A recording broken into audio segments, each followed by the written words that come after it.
This better is the one and only Josephine Akia Luyembazi, who's the country coordinator with Pelham Uganda, and she's going to help us understand more about Pelham Uganda, what their mission and objectives are as far as agriculture is concerned. I know that earlier on, I think in this very same month or last month, we did have someone who was talking to us about a project that they were doing in the eastern region of Uganda, and so through that we're going to be hearing of success stories in agroecology and the impact of agroecology on community, but also how you as an individual can tap into this opportunity. Good morning to you, Josephine. Good morning, Priscilla. And how are you? I'm well, thank you so much. Well, this conversation comes at the helm of the recently concluded World Food Day, and so we're eager to hear more about, food security. But first, Pelham Uganda. What is Pelham Uganda? What is your mission, and how do you conduct business? Thank you so much, Priscilla, and good morning, viewers. I'm Josephine Akia Luyembazi, the country coordinator, Participatory Ecological Land Use Management, which is Pelham Uganda. So Pelham Uganda has been in Uganda for the past 27 years, to be exact. And we are a network of member organizations. We are so far having a network of 71 member organizations that are spread in over 122 districts. And these work directly with over 3 million smallholder farmers. And what we do majorly is fostering the promotion of ecological land use management through agroecology. Why agroecology? We look at agroecology, according to FAO, there is a definition that looks at agroecology as a science, as a movement, but also as a practice. But to bring it down to a layman's language, agroecology is a farming system that basically tries to revive nature without harming nature, but reviving nature, because we all know our soils have been depleted. We are increasingly using synthetic fertilizers, which are affecting our soil health, but also affecting plant health and animal health. And like you said, the world has been celebrating the World Food Day under the theme, water is life, water is food, leave no one behind. Agroecology looks at that social movement and inclusivity. And as a result, we too are commemorating the World Food Day through the Agroecological Week of Action. So we are planning to do this by engaging Ugandans and the world at large, because it will be both physical but also virtually. And we have a number of activities that are lined up geared towards looking at different practices and principles of agroecology and showcasing what our smallholder farmers have been able to do, but also trying to look at how can we brainstorm together and strategize and build synergies that will propel us achieve a sustainable and just resilient food system. Okay. All right, so at the end of the day, what are going to be the main objectives of this Agroecologic Week of Action? Thank you, Priscilla. The entire Agroecological Week of Action is meant to commemorate and show our contribution towards the broader theme of the World Food Day. And we intend to do this through 3 different major activities. So when you look at some of the principles of agroecology, we look at one on economic diversification, which is basically trying to see how does a farmer utilize their available land, because land is really a scarce resource of late. But how do you utilize that small piece of land for you to have an economic benefit out of it? And to ensure that we address this, we are going to have what we call the Agroecology Market and Systems Expo. This is basically looking at how do we advance agroecological entrepreneurship, but also building synergy between the different business development service providers and agroecological actors. How do we link, for instance, financial institutions to the agroecological actors? How do we link insurance brokers or Uganda Insurance Association, for instance, to agroecological farmers? How do we link agro-input dealers? How do we link research to the agroecological input farmers? So that is one of the objectives. How do we advance entrepreneurship, but also build synergy between these different value chain actors? We shall also be having the 5th National Agroecology Actors Symposium. This was started way back in 2019 as a result of the International Agroecology Symposium that was held by FAO. And this is intended to see how do we scale up agroecology in Uganda. Agroecology to many may seem a new food system, but it has been there since time immemorial. But there is need for us to put it to scale, because increasingly the different food systems are instead affecting the quality of our life as human beings, but also the quality of the soil and the quality of the plants and animals therein. But agroecology looks at how do we build synergy. So we are trying to see how do we scale up agroecology by trying to look at what are the different barriers that are hindering the scaling up of agroecology. So we'll be having this 5th National Agroecology Actors Symposium that is looking at how do we accelerate a just but also inclusive agroecological food system within Uganda. All right. Josephine, if you're saying the 5th one, symposium, then that means that there's success stories that you have registered through the previous action weeks that you've been holding. So tell us some of those standout stories of impact and how they've actually had a direct impact on the community by and large. Thank you so much. The very first key success story from the National Agroecology Actors Symposium is establishment of different multi-stakeholder platforms. As I said, agroecology is a social movement. So there is need for us to have that collective voice to make sure that we are all consolidated and looking at one kind of steward approach towards agroecology. So we've been able to achieve this, and we've been able to bring over 13 stakeholders into this multi-stakeholder platform, which is currently chaired by the Ministry of Agriculture.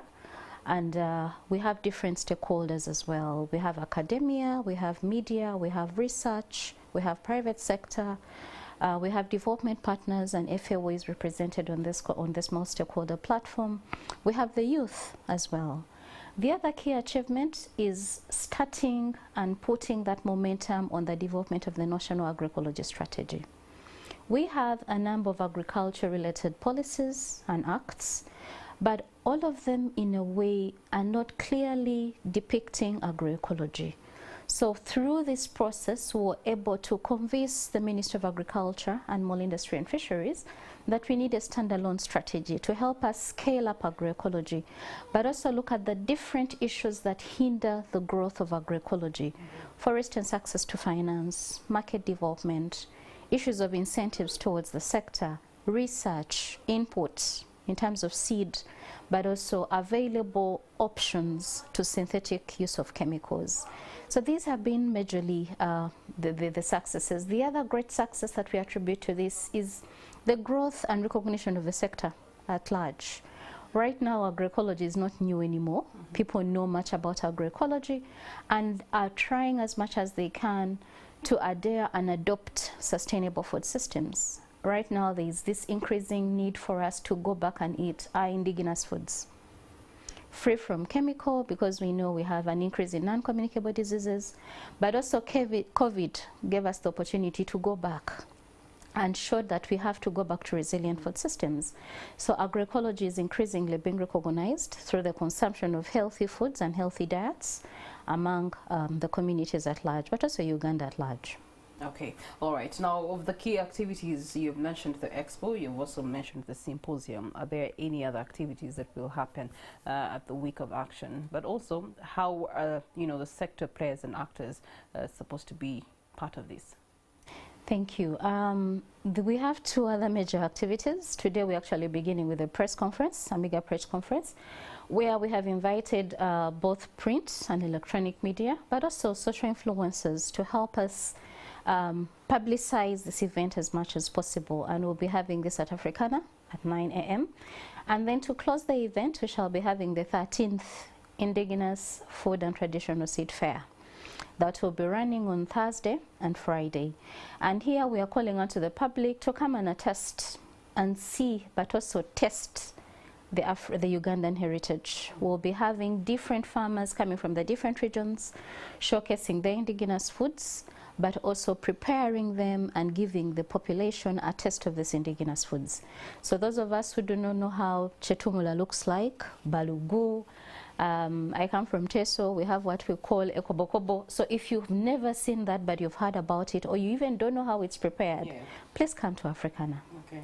All right, so let's talk about policy advocacy. Does Pelham Uganda actually do policy advocacy as far as promotion of agroecological practices are concerned? Yes, we do, Priscilla. Talk to us about that. We have influenced a number of policies, but I'll mention those that have really been successful. Pelham Uganda was among the civil society organizations that helped bring back the whole discussion of the National Organic Agriculture Policy after it had stalled for over 18 years. Not until it was passed, I think, in September 2019. So revamping that whole process and working closely with the ministry and other civil society actors, including our membership, to make sure that it's actually passed into a policy was such a key milestone. We know how much organic agriculture products fetch us in terms of GDP, in terms of growth to revenue, and we felt that this has to be clearly recognized but also protected as an organic sector versus the different subsystems within agroecology.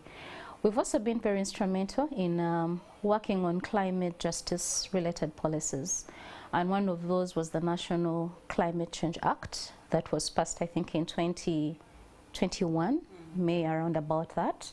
And here we are trying to see how do we integrate agroecology as a resilient food system towards addressing issues around adaptation to climate change. And this enabled us to work closely with the Ministry of Water and Environment, but also through the Climate Change Department, to ensure that when we were submitting our revised nationally determined contributions, we were able to integrate agroecology as one of those food systems that promotes resilience to climate change. We've also worked on the development of the National Agriculture Policy then, to ensure that everything that is integrated is cognizant of the agroecology sector. Then also leading on the development of the National Agroecology Strategy currently. We worked on the fertilizer policy as well, and we're also hoping that we shall be involved in the development, in the review of the Uganda food and nutrition policy, which is currently being reviewed. Yeah. So on the side of government, TIC. Now on the side of private collaborations and partnerships, are there any outstanding collaborations and partnerships that Pelham Uganda is engaged in to actually promote agroecology in different regions of the country? Thank you. Government is a little sticky, private sector is a little sticky, but we also recognize that we have to promote public-private partnerships. And we've tried to engage a number of private sector. For instance, in the Agroecology Market and Systems Expo, we are working with financial institutions to try and see how do we address issues of access to credit or finance for agroecological practitioners. So we have a number of them. In the Expo, we shall be having, in the previous Expo, we had Housing Finance, we had Equity Bank, we had Centenary Bank, and DFCU participate. And we are hoping to bring on more this time round to see how they interact with the different agroecological actors, to look at different options that they offer when it comes to access to finance. We've also worked with the Uganda Insurance Association. That was at a time when there was the whole debate of agriculture insurance. And one feedback that we got is the whole issue of the premium, in terms of how much it is and how realistic it is for a smallholder farmer. But that didn't deter us from engaging them and trying to see how do they work out a viable business case between the different farmers that were really interested.